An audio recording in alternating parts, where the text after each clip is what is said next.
what's up, y'all? That is the Earl's Chair, a great classic standard session tune, and one that I had done a bit of a video on, but never actually broke down the basic melody and all the ornamentation, all that stuff. I use it kind of for a specialty purpose, so about time we did that. Let's check it out.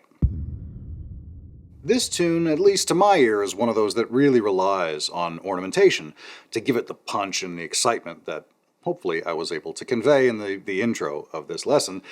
Keep that in mind as we're going through the basic melody on this, that if it sounds a little bit repetitive, we're going to spice it up. But let's dive in with the A part. Nice and easy. Here we go. 2, 3, 4.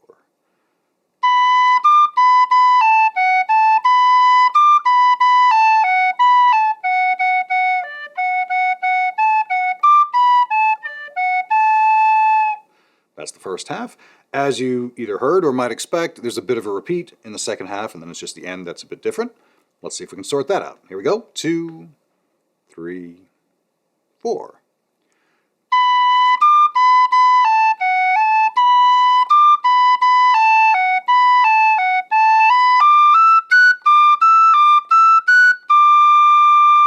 So it might sound a little bit notey as we bounce around that second octave bit to finish up the phrase, and it is, it's notey, but it doesn't move a whole lot. It only covers a couple of notes, and the nice thing about that is that's how the B part ends, so you can sort of copy and paste. Let's run all the way through one A part, so you can get it all in context. Here we go.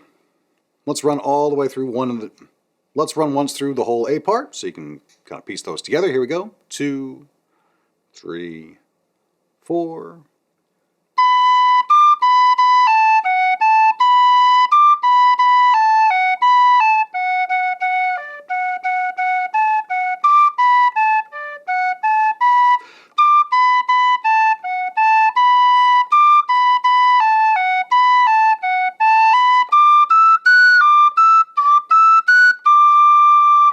And of course that whole thing would repeat, and then we would carry on with the B part. So let's do that. Here we go, same tempo. 2, 3, 4.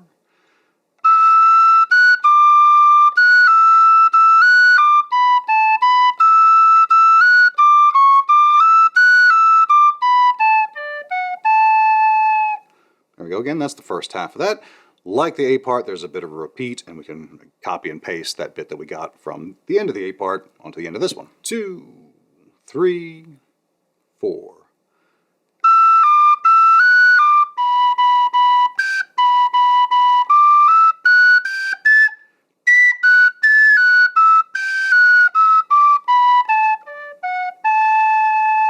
As always, when we go up into that second octave, be mindful of your surroundings and the hearing of people that you might care about in the vicinity. Let's run the whole B part all the way through, once through the B part. Same tempo, nice and slow. 2, 3, 4.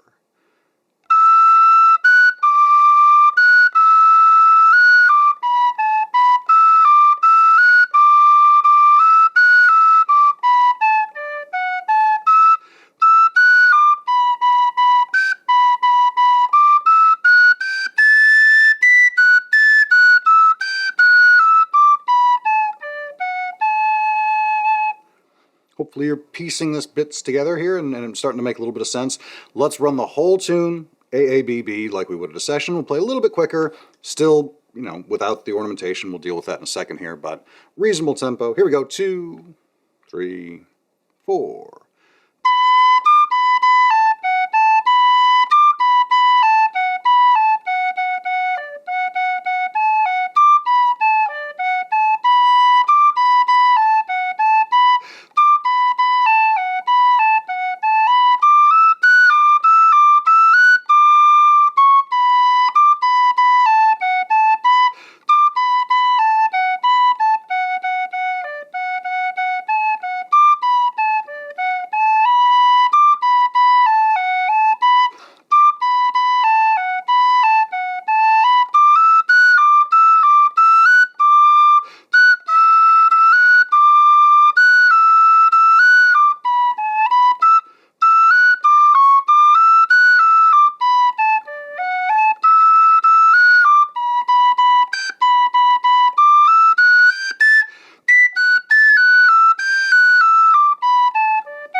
How did you do? Hopefully you got through that okay. If not, go back and use that as a practice tool and run that a bunch of times.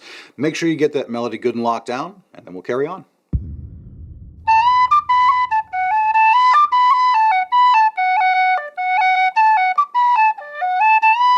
Couple of slides to kick us off, I think, is a nice way to start the tune off. That quarter note just calls out for an accent to me when I hear this tune, and that's a nice, easy way to do it. I'm also doing an extra cut to separate those top B's as I come off that phrase.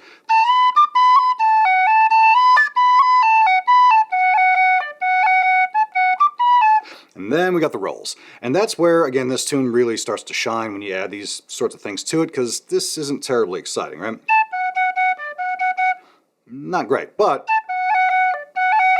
gives it a little bit more dimension, I suppose, rather than just you know, it gives it a little bit more character. But it does so hopefully complementing the original groove, the melody of the tune. So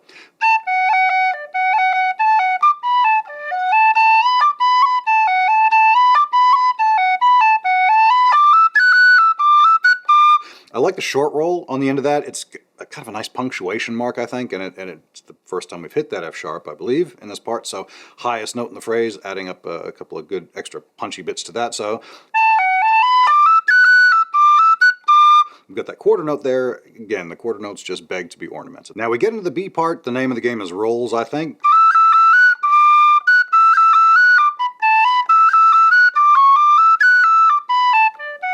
A couple of rolls on E. It's just a nice, pleasant sound, I think.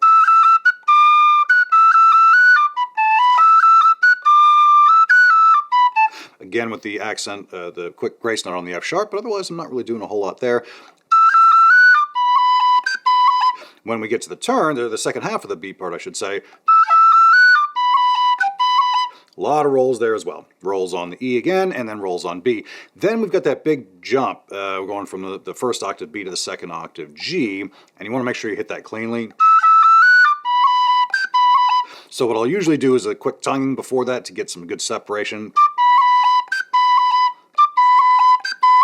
And that's a good exercise, getting both your rolls working properly and making sure you're clearing those octave jumps cleanly.